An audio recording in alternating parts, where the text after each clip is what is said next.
जनाबे सदर, आज के दिन हमें वो बुजुर्ग याद आते हैं जिन्होंने इस वतन के काम के लिए अपने जिन्नों का नजरिया पेश किया। वो जवान याद आते हैं जिन्होंने अंग्रेजों का मुकाबला करने के लिए अपने सीने पेश किए, जिनके जवान खून से द्रोह का रंग सूख हो गया। मुझे वो बहनें याद आती है जिनकी लाशों से खून बढ़ गए। मुझे वो माएँ याद आती है जो अपने बेटों से कहा करती थी, जो बोली है अम्मा मुजाहिदों की, जो बोली है अम्मा मुजाहिदों की, जान बेटा वतन पे देना।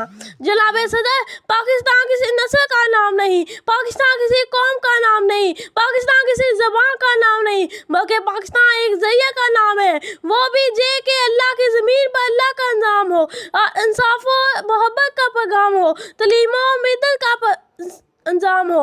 इस वक़्त ना लगाया जाता है पाकिस्तान का मतलब क्या, ला इलाहा इल्लल्लाह। जहाँ बेसदर इन जालिम लोगों ने हमें अपने मुक़द्दस से था दिया है और जुल्म और जबर का अंजाम नाफिज कर दिया है।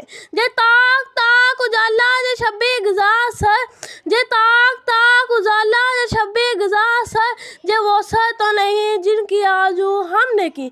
जहाँ बेसदर माज़े अज़म है कि हम पाकिस्तान को इस्लाम का किला बनाएंगे, हाथ आमनो चीन का बसया होगा। शब्बे गुज़र होगी आंखें जलवा खुशी से, शब्बे गुज़र होगी आंखें जलवा खुशी से, हाथ चमन मसुआ होगा लकमा तो ही।